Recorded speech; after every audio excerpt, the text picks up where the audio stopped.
सभी साधकों से प्रार्थना है, निवेदन है, कृपया आज का सत्संग बहुत महत्वपूर्ण है और सभी साधक बहुत ध्यान से एक एक बात को सुनेंगे। देखिए, जब आप साधना आरंभ करते हैं, जप आरंभ करते हैं, तो आपको अभी जप में रुचि नहीं, आपको आनंद नहीं प्राप्त हुआ, तो हो सकता है आपको जैसा पहले अभ्यास था उससे आपका अभ्यास कमज़ोर होने लगा है। लेकिन आप ध्यान से ये बात सोचिए, ये जो सांसारिक हमारी इच्छा पूर्ति की कामनाएं बनी हुई हैं, ये भजन के रंग को कम कर देती। हम इस बात को लेकर हमेशा भय में रहते हैं कि लौकिक कामनाओं की पूर्ति, लौकिक कामनाओं का हमारा जीवन निर्वाह हमारा भजन से क्यों नहीं हो रहा। आप समझें, लौकिक कामनाएं परमार्थिक में चलने वाले की स्वतः ही पूर्ण होने लगती है। आप अगर भक्ति कर रहे हैं, प्रेम पूर्वक श्रद्धा से भगवान के नाम का जप कर रहे हैं, तो लौकिक कामनाएं सभी स्वतः अपने आप पूर्ण होने लगती। आप धैर्य धारण करें। देखिए, क्योंकि सूर्य भगवान जब उदित होते हैं तो उजाला का उनका मेन कर्तव्य है, लेकिन उसके साथ में हमें बहुत कुछ मिलता है। और आप देखें, जब आप अग्नि प्रज्वलित करते हैं तो अग्नि से आप भोजन तो पकाते हैं, साथ में अग्नि की जो दाहिका शक्ति है, जो गर्मी है, अग्नि से जो रोशनी है, ये स्वतः प्राप्त होती है। ऐसे ही जब आप पुष्प भगवान को अर्पित करने के लिए चुनते हैं तो पुष्प की सुगंध, ज्यों ही आप पुष्प चुनते हैं, पुष्प की कोमलता जो हाथों को स्पर्श करती है, पुष्प को देखने में जो हृदय में प्रसन्नता आती है, ये सब स्वतः पुष्प के साथ मिलता है। इसी प्रकार भगवान की भक्ति बहुत ही सुंदर है, भगवान का भजन बहुत ही दिव्य है। उसका ऐसा प्रभाव है कि जगत की इस लौकिक कामनाएं आपको स्वतः अपने हाथ मिलने लगेंगी। आपको कोई ज़्यादा परिश्रम नहीं करने होगा। आप थोड़ा भजन बढ़ाएं, भजन थोड़ा आपका कंठ तक उतरे, कंठ से फिर हृदय में, हृदय से फिर नाभि तक स्वतः चला जाएगा। ज्यों ही भजन आपका कंठ में उतरेगा, जिह्वा से नीचे जाएगा, त्यों ही साधक को सिद्धियों की प्राप्ति होने लगती है। अभी आप वाचिक पर लगे रहे, वाचिक में जब तक आपको तृप्ति ना हो जाए, स्वतः ही भजन आपका ना चलने लगे, तब तक मैंने कई बार कहा आपको दृढ़ता से अभ्यास करते रहना है। देखिए, भगवान सबको सहज रूप से प्राप्त हैं, सबके हृदय में। ये बहुत बड़ा भगवान का उपकार है, जो भगवान हर जीव को स्वतः पहले से सबको एक एक अंश में प्राप्त हैं। ये भगवान की बहुत बड़ी करुणा है। लेकिन बात ये है कि भगवान की तरफ हमारा ध्यान नहीं है। नाम जब आप बार बार कर रहे हैं तो वही प्रभु जाग जाते हैं, हृदय खेलने लगते हैं इसी हृदय में। बार बार आप उन्हें पुकार रहे हैं, बार बार आप उनको जगा रहे हैं। आप इस रहस्य को समझें।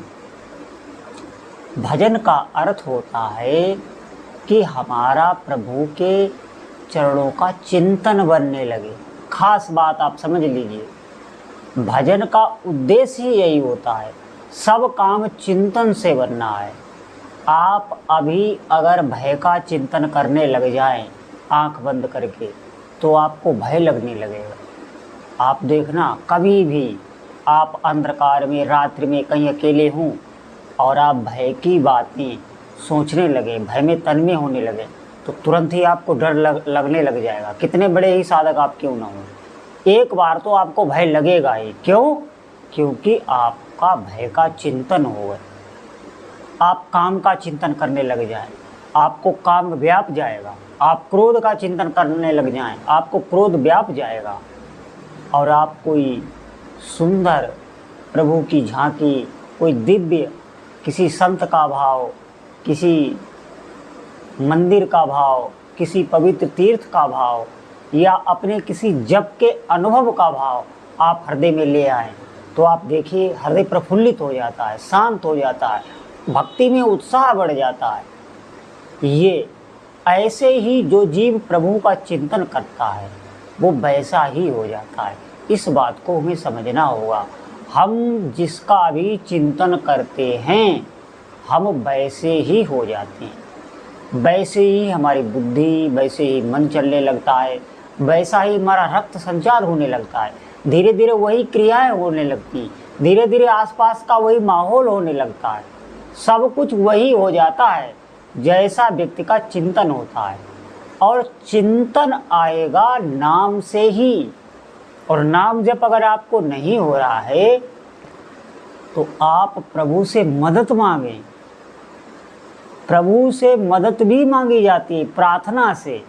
आप उनसे प्रार्थना मांगे कि हे प्रभु मुझे अपनी शरण में ले लीजिए। हालांकि प्रभु की शरण में होने का जीव का कर्तव्य है, लेकिन अगर जीव कोई प्रभु से मदद मांगता है तो प्रभु मदद करते हैं।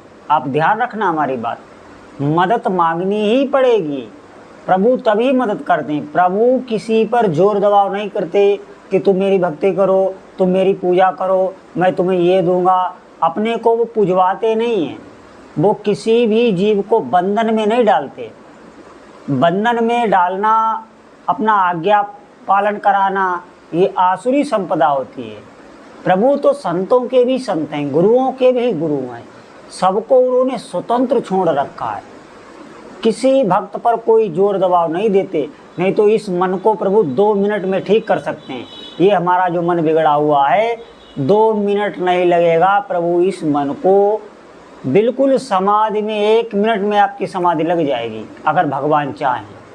लेकिन उन्होंने इसको स्वतंत्र रखा है, हर जीव को उन्होंने स्वतंत्र रखा है। हमको करना होगा, जब जीव उनसे मदद मांगता है, रो के पुकारता है प्रभु हमारी मदद कीजिए, मैं भजन करना चाहता हूँ, तो वो हृदय में बैठे वो उसके भाव को देख लेते हैं, फिर अनायास ही आपको भजन में सिद्धि मिलने लगेगी। थोड़े से प्रयास में आपका बहुत अच्छा भजन होने लगेगा। इन बातों को आप समझें और भजन में लगें, अधिक से अधिक भजन में लगें और नाम जप पकड़ें, वाचिक नाम जप पकड़ें। इस बात को मान लो, मैंने कई बार कहा, बिल्कुल आप रोज़ अभ्यास कीजिए, समय को व्यर्थ ना कीजिए। रोज़ आप आगे बढ़ रहे हैं, आपको दिखाई नहीं दे रहा। जिस तरह हमारा शरीर क्षीण हो रहा है, हमारे शरीर प्रतिफल जा रहा है, हमारे शरीर में नए नए विकार उत्पन्न हो रहे हैं, ये संसार बिल्कुल प्रतिक्षण बदल रहा है। इतने सूक्ष्म से जब कोई चीज़ बहुत तेज़ी से बदलती है तो वो इतनी सूक्ष्म होती है कि हमें इन आँखों से दिखाई ही नहीं देती। इसी प्रकार प्रभु का नाम जब आप कर रहे हैं, आप आगे बढ़ रहे हैं, मैं बता रहा हूँ, आपको दिखाई नहीं दे रहा, कुछ काल के बाद आपको दिखाई पड़ेगा। फिर आप रोने लगें कि मेरा कितना अच्छा समय था जो मैं भजन में लग गया, मैं पहले से भजन में क्यों न लगा। तो सभी साधकों से प्रार्थना है, अधिक से अधिक भगवान का भजन करें। बोलो जय जय श्री सीताराम।